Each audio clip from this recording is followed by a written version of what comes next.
স্বাধীন বাংলাদেশের অভ্যুদয়ের ইতিহাস বাংলাদেশের প্রতিটি শিক্ষার্থীর পড়া উচিত ছিল।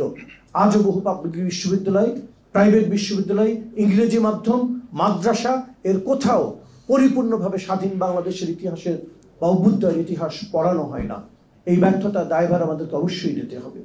যে প্রজন্ম আজকে ভুল স্লোগানে উদ্ধৃত হয়, তারা পরিকল্পিত সেটি যেমন আছে, তেমন করে তার বুকে মনে পরিপূর্ণভাবে মুক্তিযুদ্ধের আদর্শ দিতে আমরা ব্যর্থ হয়েছি।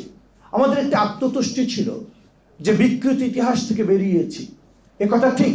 আংশিকভাবে বিকৃত ইতিহাস চর্চা থেকে বেরিয়েছি, কিন্তু সঠিক ইতিহাস পড়ানোর জায়গায় আমাদের অনেক বেশি দুর্বলতা এখনো রয়ে গেছে। কোনো মাদ্রাসায় মুক্তিযুদ্ধের ইতিহাস পড়ানো হয় না, প্রাইভেট বিশ্ববিদ্যালয়ে পড়ানো হয় না, ইংরেজি মাধ্যমে পড়ানো হয় না, এমনকি বাংলা মাধ্যমে যেখানে পড়ানো হয় সেটি আংশিক, অসম্পূর্ণ, ভুল। আজকের ক্রান্তিটাকে সামাজিক যোগাযোগ মাধ্যম এবং পরিসরে বড় বলে আমরা অনেক বেশি বিবেচনায় আনছি, সেটি ভালো, এটি একটি ইতিবাচক দিক। কিন্তু আমরা তো দীপন হত্যাকাণ্ড, অভিজিৎ হত্যাকাণ্ড, অধ্যাপক হুমায়ুন আজাদের উপরে সেই রক্তাক্ত হামলা, 21 আগস্টের গ্রেনেড হামলা, আপনার নির্বাচনের পরে সংখ্যালঘুদের উপরে কি নিষ্ঠুর নির্যাতন, এর কোনটা না দেখেছি? এই বাংলাদেশের সমস্ত জেলায়, তখন তো এত মোবাইল নেটওয়ার্ক ছিল না, তদুপরি প্রতিটি জেলাকে কানেক্টেড করে একসঙ্গে বোমা হামলা। রমনায় সকালে গান শুনতে গেছে, এর চাইতে ভালো জিনিস কি হতে পারে? কেউ কি সেখানে পলিটিক্যালি মোটিভেটেড ছিল? সেই রমনার বটমূলে হামলা করে রক্তাক্ত করা হয়েছে, লাশের উপরে লাশ পড়েছিল। উদীচীর গানের অনুষ্ঠানে হামলা, সিনেমা হামলা, গির্জায় হামলা, চট্টগ্রামে একজন অধ্যক্ষকে কি নিষ্ঠুরভাবে হত্যা করা হলো।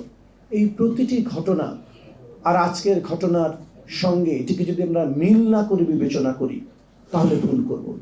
রাষ্ট্র মেরামতের নামে যারা ধ্বংসাত্মক কাজে নেমেছে তারা ওই সব ঘটনার সঙ্গে তাদেরই পরবর্তী প্রজন্ম এবং আদর্শিকভাবে তাদের সন্তান। অধ্যাপক হুমায়ুন আজাদকে যখন হত্যা চেষ্টা করা হলো, অথবা রমনার বটমূলে যে হামলা হলো, তার পরবর্তী বছরগুলো থেকে বাঙালি রমনার বটমূলে যাওয়া বন্ধ করেছে।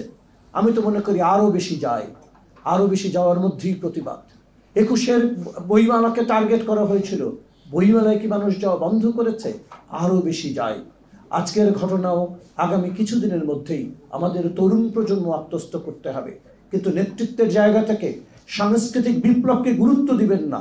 শুধুমাত্র অর্থনৈতিক বিকাশ, অর্থনৈতিক উন্নয়ন সেটিই চূড়ান্ত কথা, সেটি রাষ্ট্র গঠনে বঙ্গবন্ধুর দর্শনে একেবারে যায় না।